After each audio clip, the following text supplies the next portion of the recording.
35 సంవత్సరాలు Kuppam branch canal పనులు కూడా పూర్తి చేయలేకపోయాడు అనంటే 35 సంవత్సరాలు ఎమ్మెల్యేగా ఉండి 14 సంవత్సరాలు ముఖ్యమంత్రిగా ఉండి కుప్పం బ్రాంచ్ కెనాల్ పనులు పూర్తి చేయలేకపోయారు అనంటే కుప్పానికే నీరు తీసుకొని రాలేదు అనంటే కుప్పానికే ప్రయోజనం ఈ నాయకుడి వల్ల ఇక రాష్ట్రానికి ఏం ప్రయోజనం ఉంటుందో అందరూ కూడా ఒక్కసారి బాగా ఆలోచన చేయాలని చెప్పి కోరుతా ఉన్నాను. చంద్రబాబు హయాంలో కుప్పం బ్రాంచ్ కెనాల్ పనులు జరిగాయో మీ అందరికీ కూడా తెలుసు. దాన్ని నీరు పారే కాలువగా కాకుండా తన జేబులో నిధులు పారే కాలువగా మార్చుకున్న పరిస్థితులే మనందరికీ కూడా కనిపిస్తాయి.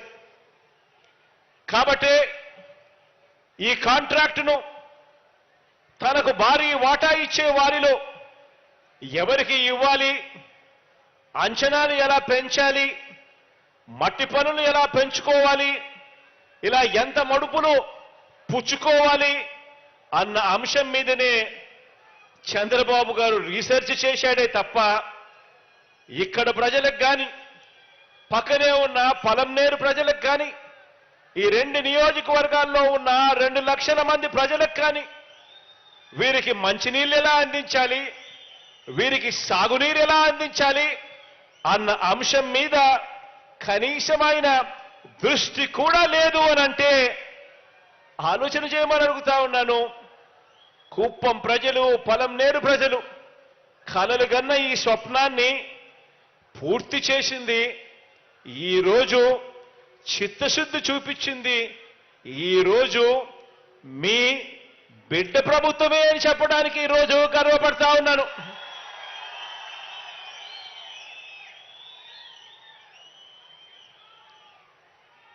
ఇదే కుప్పం బ్రాంచ్ కెనాల్ పనులకు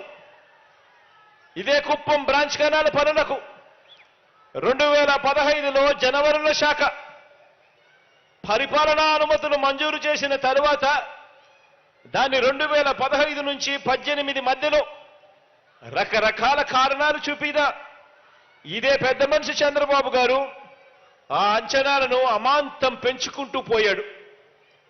ఆ అంచనాలను అమాంతం పెంచుకుంటూ 561 కోట్ల రూపాయలకు పెంచుకుంటూ తనకు కావలసిన కాంట్రాక్టర్లకు, తన పార్టీ వాళ్లకు, తనకు కావలసిన కాంట్రాక్టర్లకు, తన బినామీలకు ఈ పనులప్పచెప్పాడు. 2019 ఎన్నికల ముందు ఏం జరిగింది అంటే పనులు పూర్తి చేయకపోగా లాభాలు వచ్చే పనులు మాత్రమే చేసి మిగిలిన ముఖ్యమైన పనులు వదిలేసి తన అస్మదీయ కాంట్రాక్టర్లకు కోట్ల రూపాయలు సొమ్మును ఇచ్చాడు చంద్రబాబు నాయుడు.